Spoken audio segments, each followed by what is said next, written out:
Hey everybody, this is Theta, and next to me is my compatriot here, Griffin, for Stone-Faced Reactions. We're here to wrap up Iron-Blooded Orphans. It's been about a year since we started this show. In fact, I think it's the series that caused us to start reacting to a bunch of other shows, in fact. So, it's the progenitor. Well, I guess technically the wheel was the progenitor that got us to start doing this, but this is what got us to start doing full-length reactions. It's our reaction anniversary, so if you check up in the top left, we're gonna have our reaction to our reaction. No, we're not doing that. I was just thinking, Yeah, I almost convinced you. well, no, if somebody else ever reacted to us, we would then have to do a reaction to their thing so Oh, that absolutely. we could get the Inception in there. But for today, yeah, it's like you said, we're gonna be looking over the different episodes and the series as a whole, and just kind of talk about that for a while. Well, first off, maybe we should just do thoughts on this season. Season 2 of Mobile Suit Gundam Iron-Blooded Orphans. hmm Uh, my thoughts on this season. We had like essentially four arcs, I think, right? We had like the beginning arc where they're on Mars getting their money. We have the second arc where Earth stuff is happening and the rebellion stuff is starting to come to fruition. We have the third arc where the AI mobile suit thing happens. And then we have the actual rebellion, I think. Does I'm that gonna, sound about right? yeah, I was gonna say there's only two arcs, and then it's like, wait, no, there was the space pirate thing in the first. I hmm almost completely forgot about the rebellion on Earth arc thing, which is gonna I know. make my episode break thing later real funny. Just so. Uh, I think looking at how I chose things, I think the earlier half of the season was less interesting than the second half, obviously, right? Without getting into our top fives later, Yeah, uh, without getting into it too deep. I will say I don't know because the space pirate thing kind of branches the seasons together. I will agree it's very much not important. Mhm. The rebellion on Earth, it's clearly important to set up what's going to happen later in the next arc, but could have been handled better, I feel, because it's very unimportant. It's important Yeah, while remaining unimportant. it's important to the characters who are involved there, and we're seeing like people who aren't the main characters do things and suffer, and technically they had like that chance of dying we were always at. But I guess it just ended up less interesting than the actual rebellion that happens later. Well, on one hand, I would say the chance of dying, not really. Two people were point blank in a bomb that destroyed a building, and both of them Yeah. got out without a scratch. On the other hand, one guy did die, so Yeah. unrelated to the bombing, of So course. stuff actually happened, yeah. We had the early biscuit moment again. But I would argue, I think, much like I did in the first season, that this could have been a 12 episode run, and it would have been a lot better. Right. And I think like towards the end of it, we were definitely more and more excited about like what was happening just because it was finally giving us like kind of the promise we wanted and better characterization for everyone, I think. Yeah, Everyone had a nice moment to shine, refocused on what was important to them, followed through on it, and had realistic consequences to it. there were certainly enough places for people to do their things, which I guess, given that context, we really did need all 25 episodes, because some of those people shining only happened in relatively inconsequential story arcs. Right, yeah, it's all the setup prefacing to it. So, yeah, it's hard to cut it out, but it did end up being a lot slower to accelerate. Well, I mean, I would argue that everything before the AI arc was not important to the story of the season. Mhm. I would definitely say episode 41, the 16th one, is probably the point where that acceleration just like slammed on and just started shooting out. That's the one where our favorite girl got shot. Lochner? Yeah. Well, then I would have to disagree with you. Yeah, So where do you think it picked up at? I can't say that off the top of my head, episode wise. Mhm. I mean, obviously, I'm suggesting that once the AI mech from the Calamity is introduced, that's obviously the the anchor point from which the story progresses forwards to our ending, and that everything before that, including the Mhm. Earth Rebellion thing, because that sets up seeds for everything afterwards. But those seeds aren't really needed. I don't feel like. Right. But I mean, So yeah, my definitely like the basic midpoint of the season, more or less. Then well, because my you are basic right. counter to your Lautner getting shot is the episode before that was more important than that episode. Agreed. But I was just talking about like pacing and moving forward. Honestly, probably the actual awakening is probably the correct point. Well, Because you're right, it does everything proceeds from that point properly. even before that, when they discover it in the ground and take it in, because the awakening happens some episodes after they find it. Actually, yeah, man, that's probably the best way to describe it. The first two arcs are literally just side stories. You know what just occurred to me? Yeah, well, You've never seen Babylon 5, right? I have not. Early on in Babylon 5, not early on, early-ish in Babylon 5, they discover a shadow vessel buried on Mars. By the way, Shadow War from a long time ago. Well, some might call it a calamity. Yeah, Uh, shadow vessel buried on Mars. Later on, when we have kind of hints of what the shadows are, activates and starts attacking shit. This is all very much copied and pasted from Babylon 5. Like, this shit no, literally happens on Mars. no complaints there. It was actually entertaining. It made me think and wanted me, and I wanted to see more of it. It's actually a shame we didn't get more of it, I think. Yeah, I mean, it's not where I thought they were going. I thought we were going to get, like, oh, this thing's gonna plug itself into a ship, or it's gonna break down a city and make something big. Like, these things, or Yeah, the some Von fight. Neumann type machine. Yeah, because these things, well, they were described as von Neumann machines. Oh, Or, okay. or we described them Literally. during the episode. I can't remember. But we've made that illusion before. These things, or whatever we did in the fight against them, fucking destroyed the moon. It's like, I wanted something of that level, and then all we got was a bunch of people in Gundams fighting a thing. Which I know, the show is Mobile Suit Gundam, but you can't like, oh, they destroyed the moon, and then not give me something of that scale again. Gundam Terminator would be fun. That's all I'm gonna say. And I'm not gonna ruin a thing for you for at least an hour. There you go. Perfect. All right. So I think that's how we feel like in general. I guess we could get more specific now. What's the next topic you want to go for? Well, I mean, that was the, if you want to say that was it for the season, what about the show overall, both seasons together?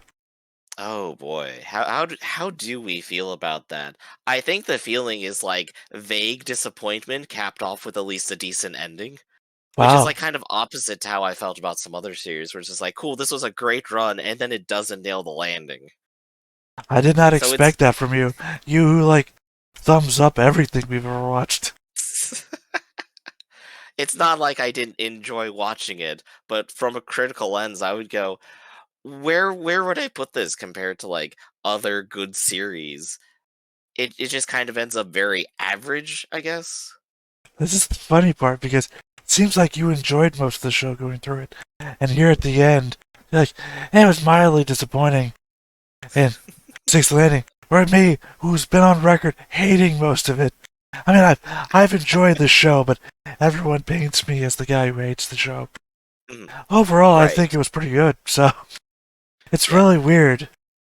I mean, I guess it's always like the difference between like some enjoying something as a viewer and then trying to like uh view something as a critic, where it's like you should probably be more honest about what the material is, even if it's like fun to watch. Total garbage can be fun to watch, but that doesn't mean it's like not garbage. Yeah, we all have our Uh, guilty pleasures.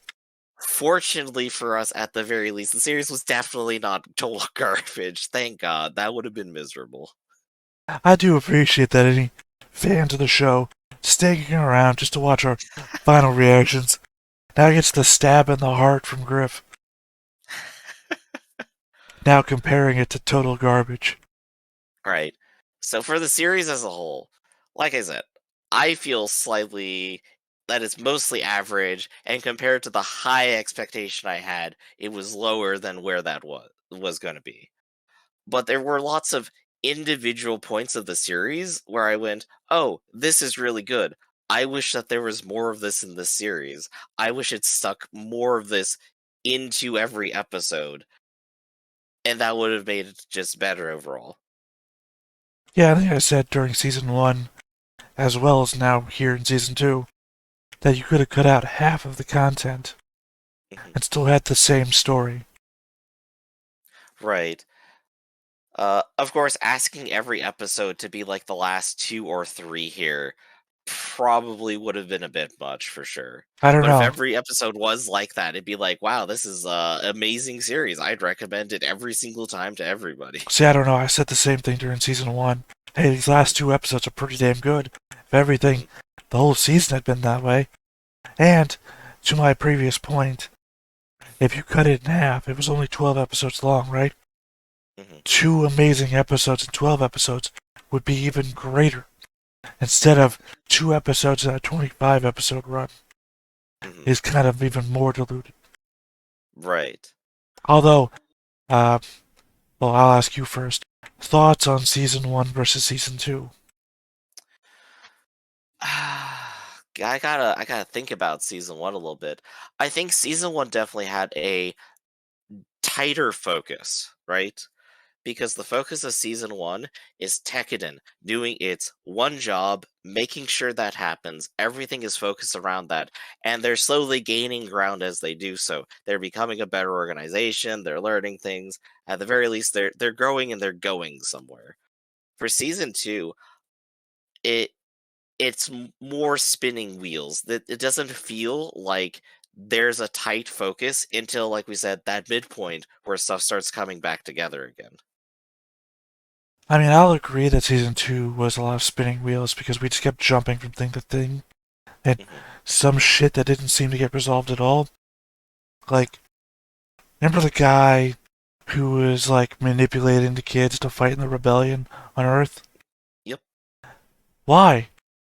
Like, I understand he was working for Russell, but there was no overarching plan behind it or anything. He was just doing shit. That was a spinning Uh, wheel that just popped off the car, kept going. yeah, I think the answer is probably either A, easy resources, or B, the grander plan of trying to trick Tekiden into doing a rebellion for McGillis. Yeah, but they were allied with McGillis already. The guy manipulating them is working for Russell, who never like pops off on them or anything. Mhm. It's like never even talks to them until deep in the season. It's like this Yeah, connection is never used, and it's like we need a filler for like 4 to 6 episodes. right. It's the side story. But yeah, no, I agree that season 2 was a spinning wheel. I will not agree that season 1 was focused. They were, they had one like Star Trek Voyager, right? Like the plot of Star Trek Voyager is, we gotta get back home. We're here in the middle of nowhere. Let's get back home. Theirs is, we have to escort Cadelia to Earth. We got the one thing, but they're just bouncing around from shit to shit, doing it, which is the unfocused part. Let's join Tewas, or let's appreciate Tewas to join Tekiden. Sorry, that's wrong. Tewa, I was right the first time. Let's join Tewas. Let's investigate Dort Station. They're bouncing from shit to shit on their way to Earth, Mhm. unfocused. Right, right. So maybe the same structure has been there all along. It just was better hidden for season one because of the meta focus. Well, I would say in the way that we had like 4 arcs in season 2, we had a bunch of micro arcs in season 1, which is why Yeah. I'm saying it's a lot less focused. So here's something I want to talk about. Cadelia, completely sidelined in season 2. Sort of. I mean, there's obviously the meta narrative of her. Well, not the meta narrative. There's the direct narrative of her actually being sidelined, which is a storyline that we have. I thought I'm part of Yes. the family. Why won't you let me do this? And then there's the whole meta narrative of she's actually the most important piece because she's the only one left at the end with any power to do anything. Hmm. It just didn't feel, of course, like she was involved, which, like you said, that was the starting plot point. But it never really comes back, I think. Like, it doesn't feel like she went anywhere or did much at all. Which is disappointing because we enjoyed her in the first season, right? She had like the Relina Peacecraft vibe, but someone who actually says coherent things and actually is trying to push people towards sensible things. I mean, I will say, somebody who's watched a lot of Relina stuff lately, Relina's fucking weird. When you get down Oh, to, absolutely, absolutely. I mean, Cordelia is a lot more Hero, come focused. out and kill me. No, not even that. There's that ending she gets specifically where she goes on safari. She's just fucking weird. Cordelia is a lot more of a focused person than Relina. It's not Oh, a oh yeah, absolutely. it's 100% better. not a good comparison at all. Once you get down It's to what it, we said in the moment, so I just brought it back up. and I think I said it early on in season 2 that she goes from the maiden of rebellion to corporate executive, so it doesn't much make any sense to me either. So, And then back to politics later. well, I mean, I guess technically she was in politics as a corporate executive Right. because she's making moves and calling in favors and whatnot. Mm-mm. But yeah, definitely sad we didn't get as much of her. But that just makes the stuff that they set up in season 1 weirder, where they're trying to do the forced romance stuff with Mikazuki, and Mikazuki in season 1 is completely unreactive to literally any advance, yet somehow is endearing himself to multiple people. And then the people who are involved in that don't show up for most of the season, and then at the very end of season 2 we're like, baby time. I mean, in fairness, I think that got mentioned a lot in like small scenes throughout season Mhm. 2, mostly with what's her name? Time to go take a look at the character just so we get that right. Atra. Yeah, because I mean, the triangle was there the whole time, but I think it mostly gets mentioned by Atra during season 2, which is probably why she got to have the baby. Right, she got hyper domesticated, I suppose. Well, I mean, to be fair, she got hyper domesticated the entire time. What's what's the I one okay, way? What's the one way she got on board the ship? I can cook. alright. But like there's the difference between okay, she's an interesting young person who does the cooking, wants to help out, is trying to like do a whole lot of things and juggle a whole bunch of people, and then also deal with like apparently liking the most psychotic person in the ship. Versus suddenly wanting to become perfectly traditional wife Two at the age arguments. of 13. Two arguments. One, Orga is clearly the most iconic person on the ship. He's the only one with a hair swoop that literally defines his vision. Iconic, yes. Psychopathic, no. Psychopathic's what I said. You said iconic. Continue. Alright, and second, she never develops past I can cook. The scenes that you see her in, when she's not like directly with Mikazuki in the hangar, she is in the mess hall cooking. I guess she does get some. She does get development during season 1 where she's interacting with other female characters and talking to them about other things. She forms a friendship with Kudelia and actually is interacting with them and Griff. with Naze, I think. Griff. Yeah. Where does she have all that development? In the mess hall where people are eating because she's cooked them food. She's got the Whoopi Goldberg problem in Star Trek. Where's Guinan at? She's in 10 forward because she's the bartender. She can't be anywhere else. And she's not Yeah. in the hangar bay talking to Mikazuki about relationship stuff. She's in the mess hall cooking and talking about Mikazuki. Or hanging out at her favorite wall, which I understand. She's got one of two places because she's been sidelined into domestic housewife well before she ever got put there. Right. I guess I would file this under generic anime trope things that happen that I'm just gotta kind of note and keep moving on.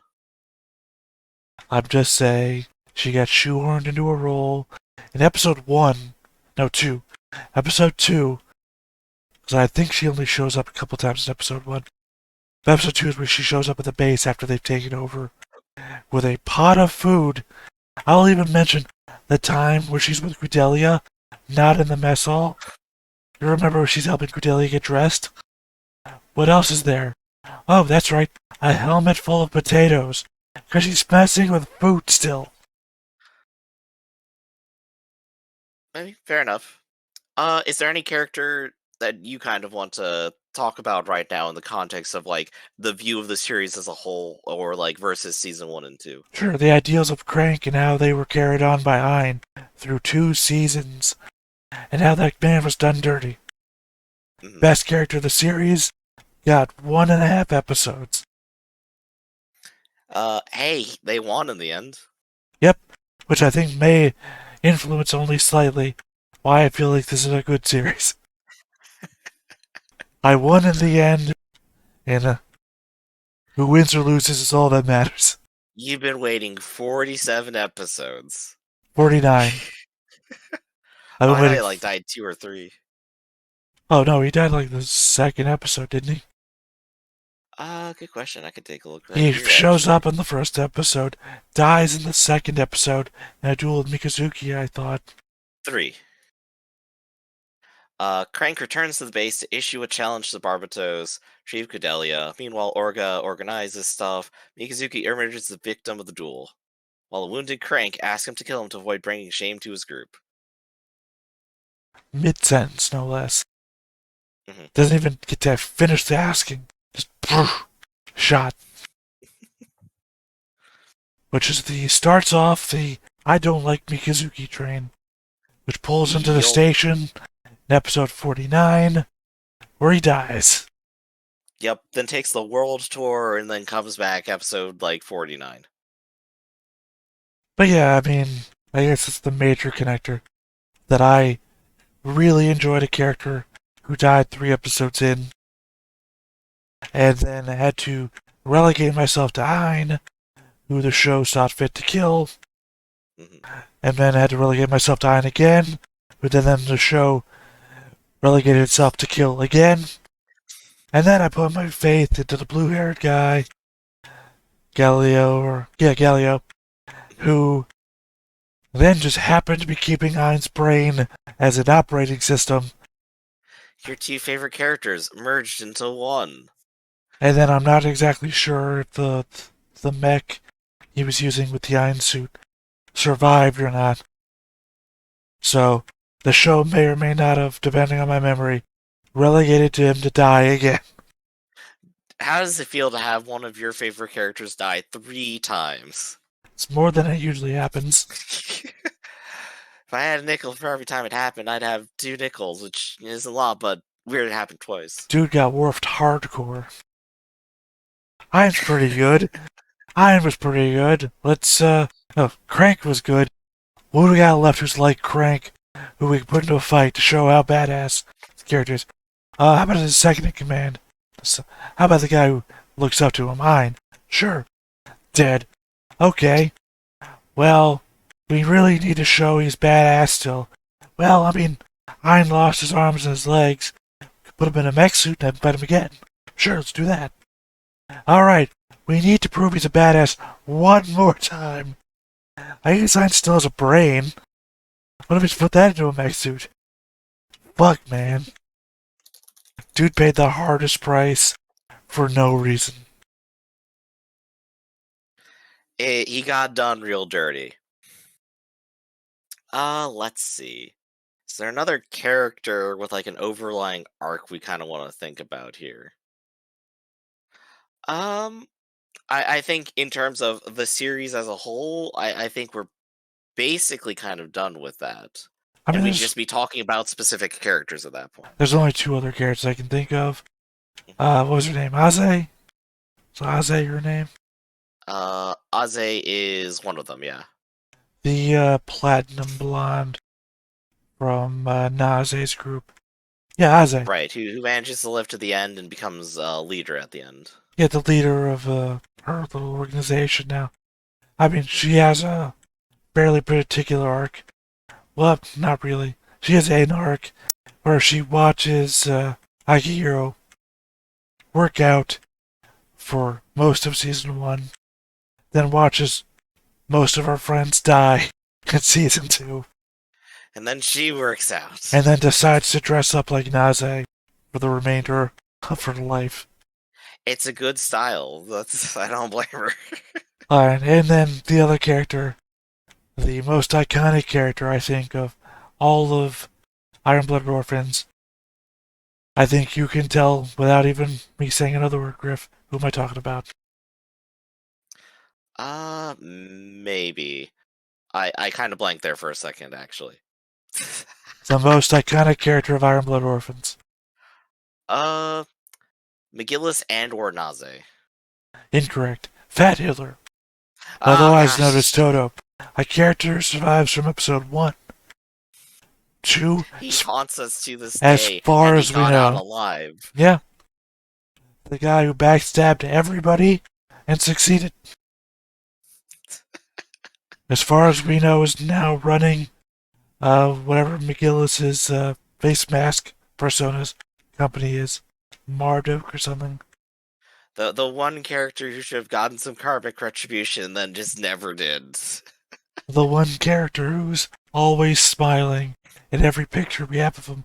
And in fact, just shows up at the kid's base every so often. They're like, hate this fucking guy. It's like, you kids. It's such a weird bit of comedy relief, but honestly, probably made the series better. Just for being I so mean, preposterous. we're joking about him in season 1, and we are like 40 episodes in. Fat Hitler, still around. I think there's maybe one more series-wide topic to talk about, and that's Gallarhorn, good or evil? Good. Alright. So, I said from uh, the beginning they were yeah, good. yeah, I know. Yeah, that's been your perception from the beginning, and that's definitely a good one to take. I think mine is definitely McGillis was definitely right about terms of Gallarhorn probably needs to change because it's got all these weird rules and it's not good. But by the end, it kind of does a bit of a flip. And I think you pointed that out while we were talking about it. Rustle technically doesn't do anything wrong. Which is my favorite statement. X did nothing wrong. Which automatically, due to meme status, typically indicates that they did something wrong. No, what was the conversation? I think, from a Gallahorn perspective, or from a viewer perspective of Gallahorn, we get shown the guy at the very beginning, the red suit guy, who is clearly up to no good, who is putting down rebellions on Mars. That's already showing that Gallahorn is bad, Mhm. which I would argue is showing us actually that guy is bad. Because when McGillis and them show up, even Galio is like, that guy's an asshole. Mhm. So, Galio, I think we can take as our mainstream Gallahorn guy. 'Cause obviously, McGillis is not. He comes up Mhm. with rebellion. But The Galio is mainstream like, guys like choose to be neutral at the end and don't do anything. well, Galio says, that dude is an asshole. And that's why we thought they were like cops at the beginning. Because we, Right. cause I we were mean, and assuming. even then, like, it still has the overarch of colonialism. Mars is a colony that specifically is impoverished because it's supporting Earth and sending things over there, and it's being suppressed, so it keeps doing that. And that was kind of like the context for the first season. Gjallarhorn isn't great because of systemic reasons. Well, That's pretty clear at I would least. disagree with that because the typical colonialism line is that you're putting down a native population, but those are technically the same government and organization as Earth. They happen to live on Mars, and it follows a dehumanizing factor of we don't think they're like us because we gave them a different name.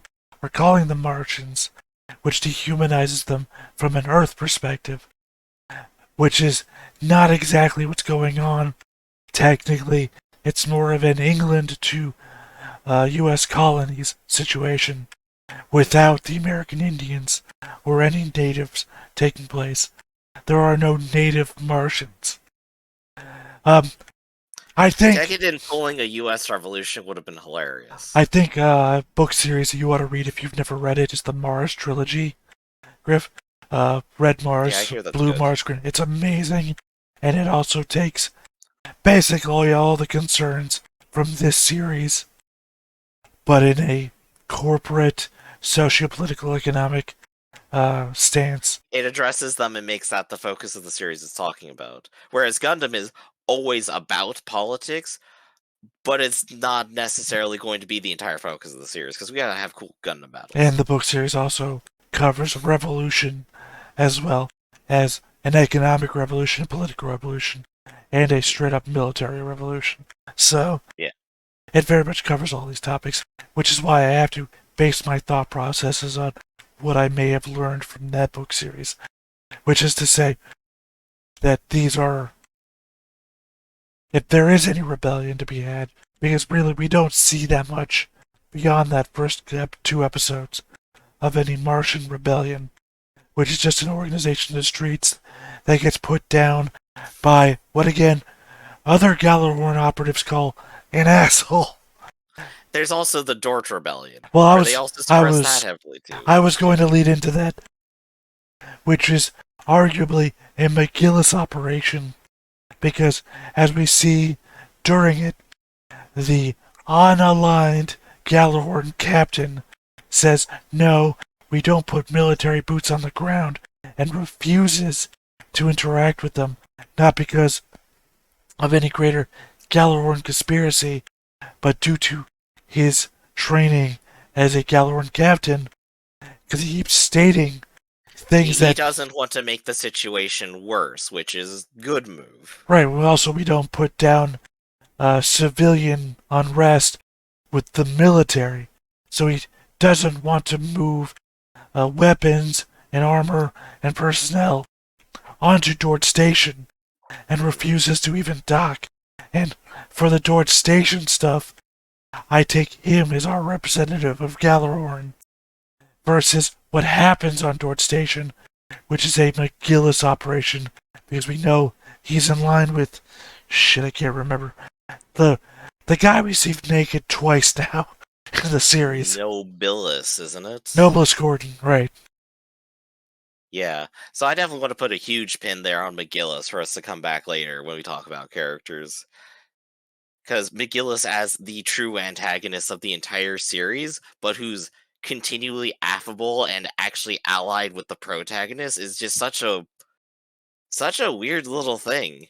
Well, I mean, as we've discussed before, the bad stuff that Gjallarhorn does is orchestrated by McGillis to make Gjallarhorn look bad so that his rebellion / restructure of Gjallarhorn seems like the thing that needs to happen.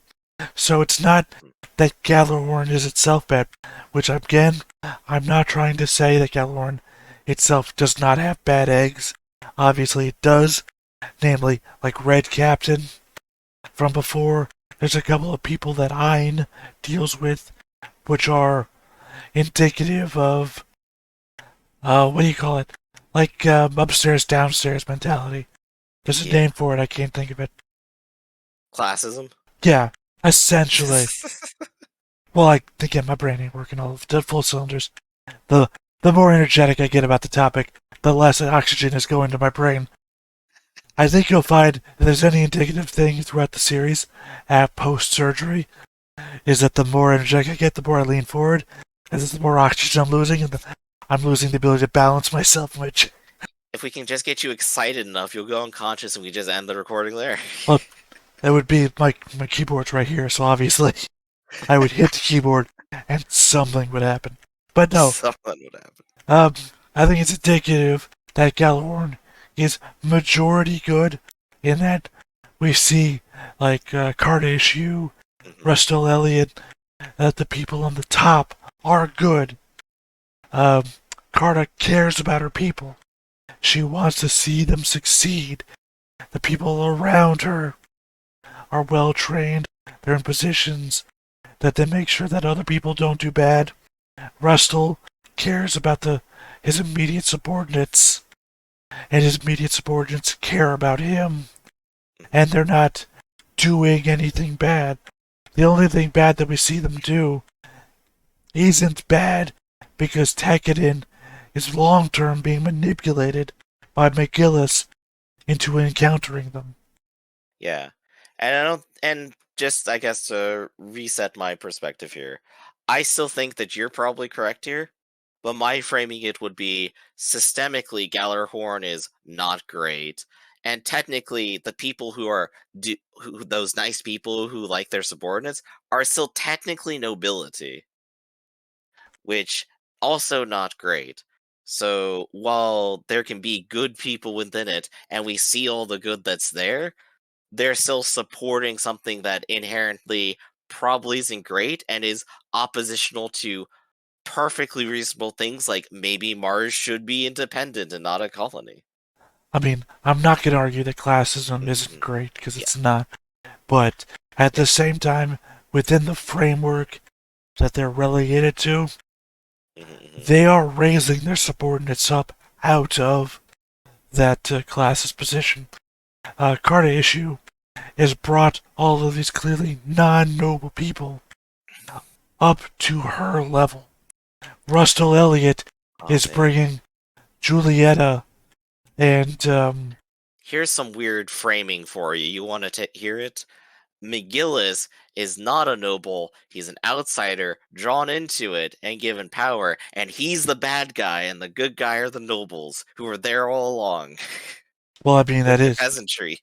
one that is true though. That is the It is. situation. It's But true, and it's such a weird framing if you wanted to say this is what the show is about, which I don't think anyone wrote. well, this is actually what the show is about. But I think we should pivot over to McGillis now, because Absolutely. I'm going to say what you just said, but there's also the episode that we saw McGillis' backstory, which I also would say also shows the other bad side of Gjallarhorn, that the classist structure leads to people who think they can do whatever the fuck they want.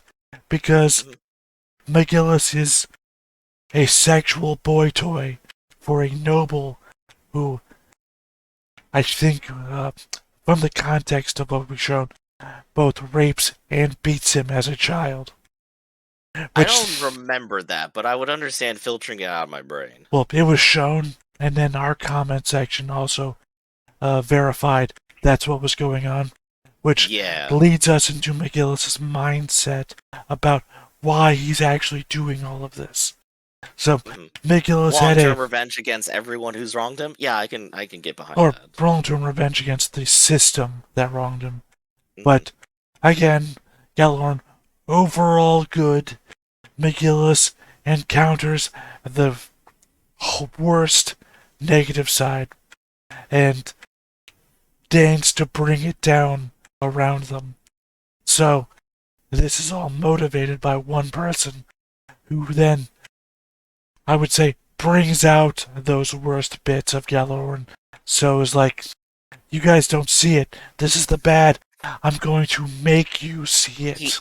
Right, he's trying to expose the hypocrisies of it, where they're presenting themselves as nice nobles who love everyone, and he's going, nope, nope, you guys will just suppress whoever. Well, I will argue he's not If bringing. push came to shove, you would just do it. I will argue that he's not bringing out the hypocrisy. He's bringing to light the hidden hypocrisy. We say that everybody does it, and we're hiding it.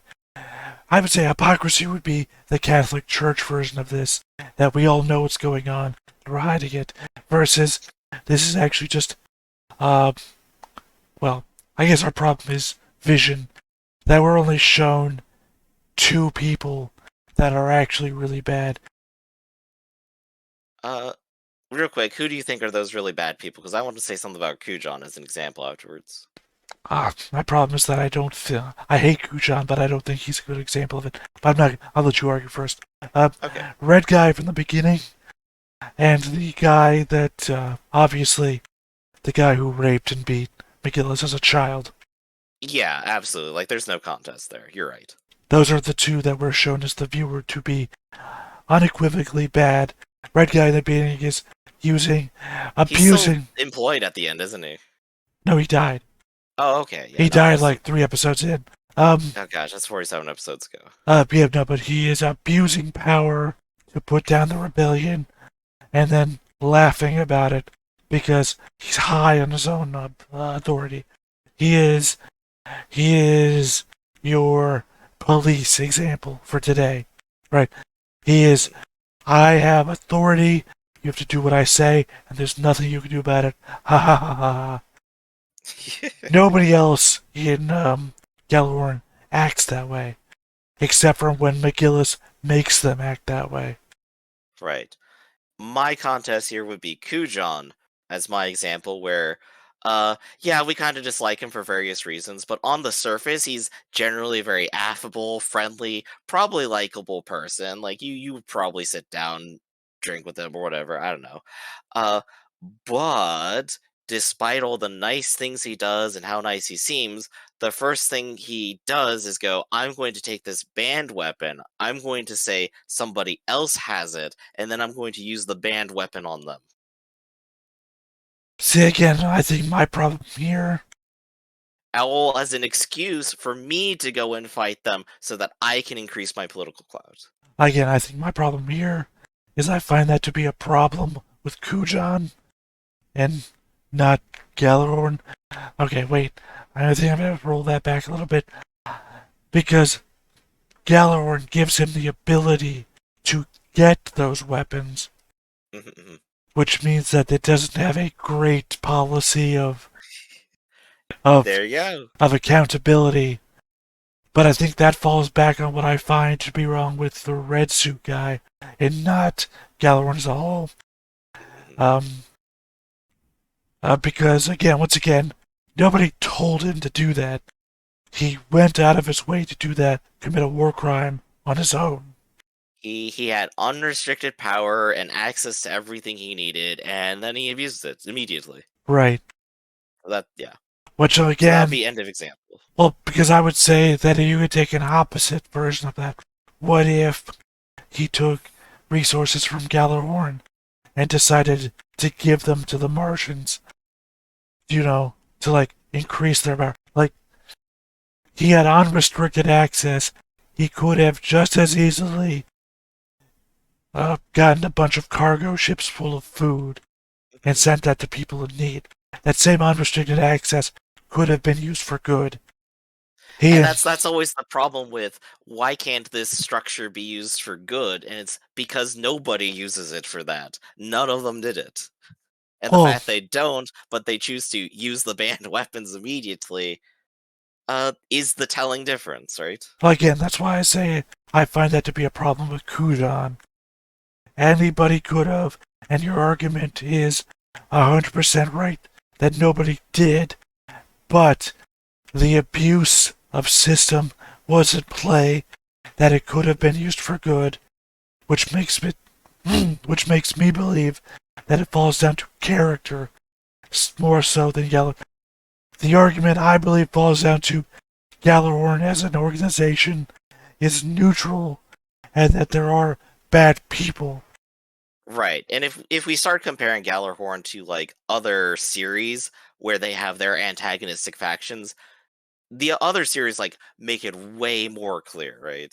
Like when I think Oz steps up, it's very much like a militaristic fascist kind of organization. Yeah, because they have systems in play to eliminate people. It's very much There's no And neutrality within it. the iconography of it too, like what everyone is wearing and how they're acting and what they're doing, also all plays into that. Gjallarhorn doesn't have a lot of moments where I go, I remember when someone in reality did something similar to this, and so they are obviously making the parallel. Well, There's no real parallel here, I think. again, I would say that Gjallarhorn exists as a neutral entity. None of its internal mechanisms are like there is no this happens, kill X. Right? There's no internal Gjallarhorn mechanism that implicitly says that. Whereas using our Oz example, Oz implicitly has when this happens, kill X. Literally happens. We had what's her name kick There's a guy. A lot more conspiracy going on for Yeah, sure. there's what's her name kicks a guy out of a plane while they're flying because Oh gosh, yes. because when X She's happens, so evil. I love her. because when X happens, kill X is literally a motif of Oz. Mhm. By that example, Gjallarhorn neutral, Oz evil. Right. So I think we've at least said enough about that. I think next is just talking about the episodes we like the most then. Alright, I think we go in the thing we did before. 5s and up. Mhm. So why don't you start with what your number 5 episode is, and I can see if it's on my list. Okay, so go ahead and do that. Alright. So let's go ahead and talk about the different episodes that we liked, and we have them ranked. I normally don't rank them too much, but here's the best that I could do. My number 5 here is episode 48, 23rd of the season, Promise. I think this would be awkward because I didn't order mine by 40s and all that. I just chose both because I didn't know which one you wanted to use. So long as you use the name of the episode, we'll be fine. Perfect, perfect. So this is the one towards the very end where McGillis bites the dust, I think. No, that's the next one. This is the one just before that. What happens here? I gotta like reread the synopsis here to make sure I can portray it So correctly. important for you that you remembered it immediately. I'm not doing too great, but we'll see. To do new identities on Earth. What'd you say the episode was? Promise. No, the episode number. 48. 2 episodes from the end. Yeah. The second to last episode was Nicholas Farid. All right, that's right. I remember why this episode is my top 5. It's because it's the one where Orga dies, and he does the most Orga thing possible, and he actually seals himself out as a good character who actually did something, protecting someone randomly, and then giving return fire. Right. He gives a speech about always moving forwards while crawling forwards on the concrete, and then does the I think it's the Gurren Lagann move of doing this, but he's doing it face down on the dirt. Which I think it still ended up being a great ending to the character. I think it gave me what I wanted to. Orga throughout the series is a good character, is my opinion. He is one of the better characters in the series. I would argue with you that Orga is a groomer. He's got a whole bunch of kids around him, I know. He's taking a small. I didn't even think about the rest of taking. I was thinking of just the one of the main character, and he's taken a small child and groomed him his entire life to be a killer. Yep. But Orga gets a good closing out here. I think it's a wonderful scene. I think the rest of the episode is mostly them trying to do preparations, and Orga finally gets out there and he's settling that all in. So he's done every single last thing he could. There's nothing more he can do to help his friends from here. It's entirely on them. My only pushback on that is the same way that you said what the rest of the episode was about, in like a hand wave. Yeah. That it was 2 minutes of a 24-minute episode. And the rest of that episode was basically shit. Absolutely.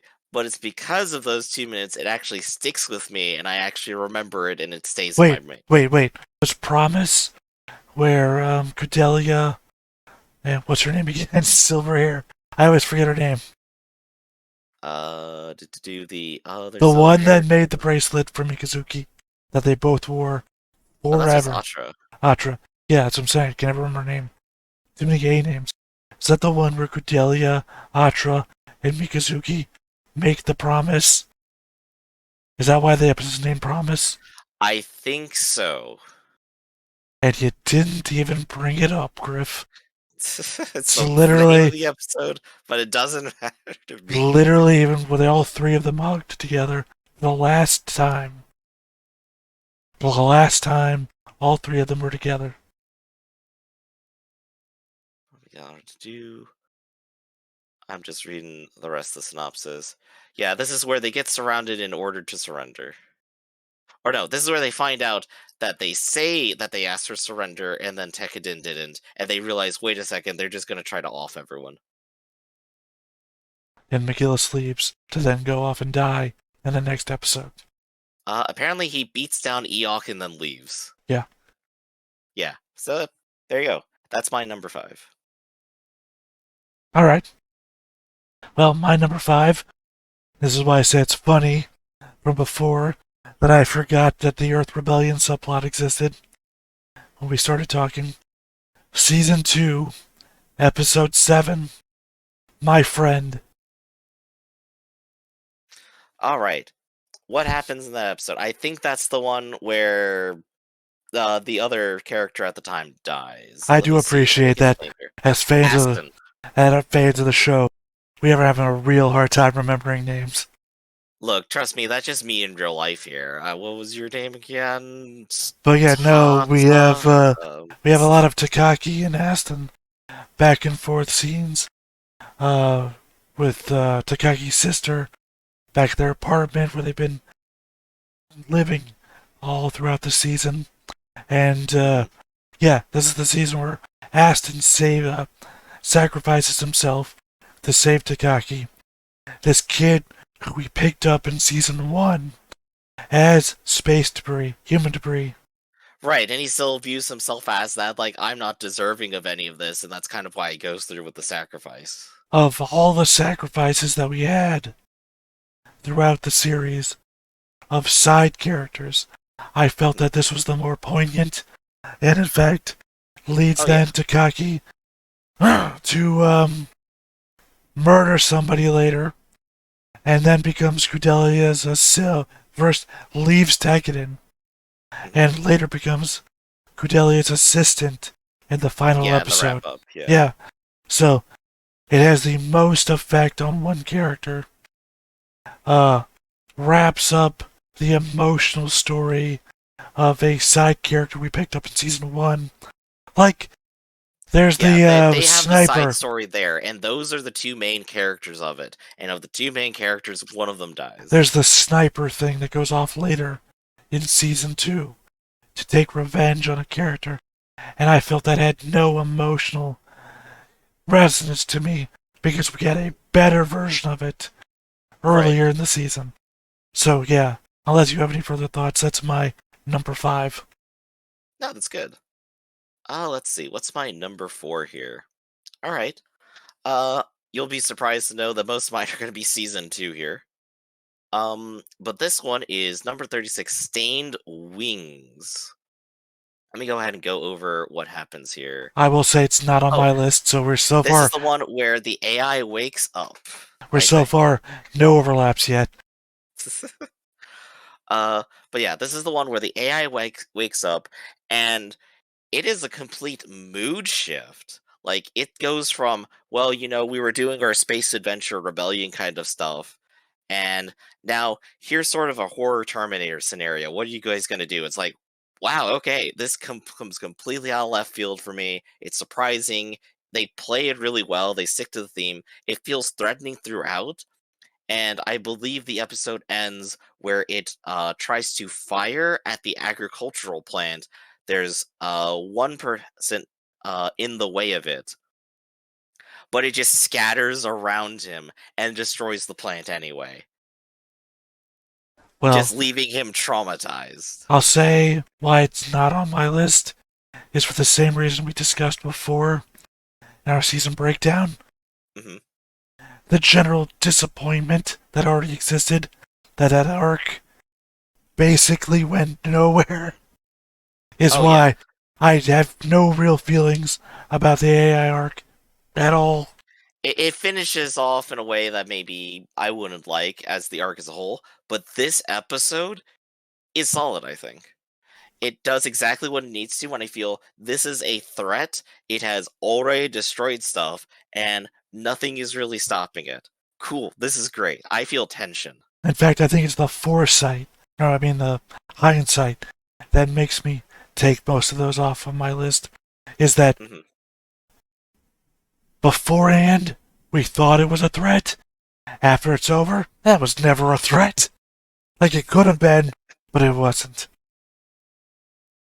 Right, right. So what's your number 4? Again, also, if they show up on your list, you bring it up when I say it. Absolutely. Also, to your previous comment, I do have a season one on my list, and its placement may surprise you. Ooh, okay. But my number 4, season 2, episode 16, Natural for a Human. We have the funeral. That's my number 3. Well, there you go. You put it one above, which is we're gonna have argument when it comes to. We have That's the fine. funeral for Naze and crew. Uh, we have the date with Akihiro and Loftner, and we have the murder of Loftner. Throughout the entire episode, it's just emotional resonance all the way through, and what feels like we're coming down from a big thing ends with an emotional explosion. So, I know, and it's satisfying. Like it's tragic and it's senseless violence, but it's great because it does have that resonance. Like, cool, they did a great job setting it up, making us care, and then pulling the rug out from under us because we just were not expecting it. yeah, watching it back to back, you're starting from the high of Naze and crew are gone, and we have the date, and it's just slowly lowering us into Spike. Oh, these are just our favorites of season 2. Of course, I'm dumb. I'm sorry. What? uh, these are just our favorites of season 2. I was like, wait a second, why don't I have season 1 on here? No, it's our favorites of the Because we already series. talked It's our about it. favorites of Okay. the series, Well, just take my season 1s then. which you didn't put in order, so it doesn't Which matter did anyway. put it or it doesn't matter anyway. All right. There's one more thing I'd like to mention for Natural for a Human, right? And it is the most hilarious line to come out of Mikazuki's mouth. The least human character says, "Well, it's only natural for a human," He said, which got me so hard. he said the thing. He said the lit thing. He said the episode title. And I'm just like, Mikazuki, you're the last person to comment right now. Not for another 10 episodes. Well, I don't know. That's like Data, right? Data studies humans. So if Data says it's only natural for a human, that's from a point of, I mean, an outward, an outward looking in. Right. So if that's your number 3, Then I, it's your number 3 again. yeah, my number 3 is season 2, episode 15, Lit by a Blazing Sun. That's my number 2. Wow, We did it. We did it. get the camera. Yeah, so this is, Naze and crew's last stand, telling, Decadent to stand back, and everybody goes out in the blaze of glory. Yeah, I think it's a great episode. It has a lot of action. Nazi and Amita both feel like they're both contributing to this. They're leading the entire front. Um and they do a good job for basically what is ultimately a scenario where they know they're going to lose no matter what. Yeah, it's amazing. It's our last time to get to stay with those characters. Hmm. Yeah, so I guess maybe it's telling that a lot of our favorites are the send-off episodes. Well, I think But I it, think thematically that's what the series wants to be important, so that's not actually odd, I I think. think I understand what's happening here. Is that you only chose season 2 episodes for your list, and obviously I've got at least one season 1, so that you have one, you and your 5 was one that I didn't care about, and that Mhm. all of mine have been one below yours. So I think we understand now what's happening. That one of my whatever my season 1 is, it's literally just pushed everything down by one, which is why all of mine are one below yours. So that's both of our favorites. So that's my number 2. What's your number 2 then? My number 2, and I'm ready for you to say that's my number 1. My number 2 is season 2, episode 25, Their Place. Ah, you missed it. Ah, Ah, well, still surprised. well, it had to be at least my number 2. It's the episode that proved me right, where my guys won, and we get to see what they do go into retirement. Basically, like Rustall's voted to be the president. Cordelia's now working with him to form a better future. Galileo now is basically retired. He's in a wheelchair with Jasulia pushing him around. He's asking her on dates. Nobles Recovering Gordon, for sure. Nobles Gordon gets fucking murdered for killing Lautner. Yeah. So everything comes up roses. Everything I want's accomplished. My guys win, and that's my number 2 favorite. Ooh. Yeah, so the wrap-up episode I think agrees. It's nice. It's very comfy compared to the entire rest of the series, but it probably is like at least a good send-off for everyone and at least wraps everything up. So I think that's your number 2. It's time for my number 1, and you missed it by 1.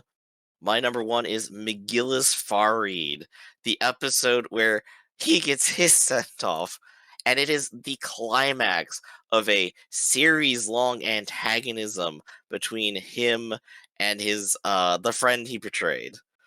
I mean, it's not really the series long send off because he's not really betrayed Galileo until episode 20, where he orchestrates the death of Carta. Right, but So, I would definitely say the friendship buildup is definitely also part of that because that's the thing to betray. Because the entire first half of that, we're looking at it going, these two are best friends. They're number 1 and number 2. There's no reason for them to ever be in opposition. They're definitely going down together.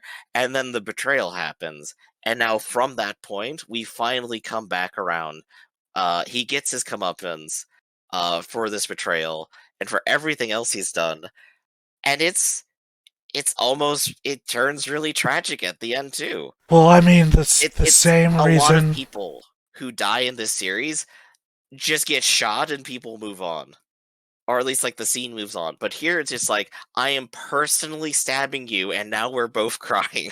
I would say the same reason that makes that scene poignant is the same reason I would say your argument doesn't really hold water for how bad the betrayal was. Because Mhm. even when McGillis thinks he's killing Galileo in season 1, he agrees that they're both still friends. Like, he's doing it because of the shit we find out in season 2 that he thinks is more important than their friendship. Mhm. So, it's not a eminent betrayal of the friendship, it's more so I'm acting for the greater good. Right. And I think it's that friendship that like ends up making it tragic. It's like they didn't have to necessarily fight and kill each other. Maybe. But McGill certainly sure thought so. But yeah, I think that's my favorite. We also get, of course, the duel itself, which is between two characters we wanted to see fighting more, I think. McGillis, who now has his amped up Excalibur type mech where he dug it out of the ground, and our other character as Vidar, who has the Iron mech, which we only have seen glimpses of fights with. obviously this isn't my number one, because I didn't agree with you. And I think it doesn't fall on my list because I don't give a shit. Like, Totally fair. I understand that McGillis is bad and all this stuff happens because of him. Don't really give a shit about McGillis.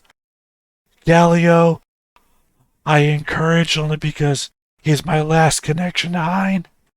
But still, at the end of the day, don't really give a shit. Perfectly fair. So then that leaves the question, what is your number one? What's your favorite? My number one, Season 1, Episode 24, A Future Reward. What I wished the entire show had been like from Episode 1 to Episode 50. Right, and this is the one where Gaelio and Ein duel Mikazuki, right? Literally the part of the episode, if it happens, couldn't give a shit about. Everything. Okay. It's the standoff outside of the city where it feels like we're fighting an actual fucking war and not two people fighting a mech. Like, It feels like there's a wider conflict, yeah. it's not one person and one person decide the fates of thousands of other people. It's, I can't make any forward momentum. People are dying out there. We can't do anything about it. It's a long slog fight. Slightly more 8th MS team kind of thing. Which is, I keep saying, my favorite Gundam so far. So, it's more of an actual war. It's what I wish the entire series had been. So, the fact that we got one episode of it in the entire show makes it my favorite, because it makes me wish the entire show had been this. Right, yeah, that's perfectly understandable.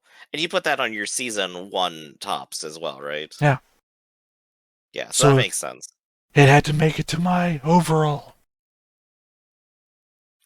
Alright, so that is our top 5 each. That's 10 episodes, or, well, less, because we agree also. That you should go watch.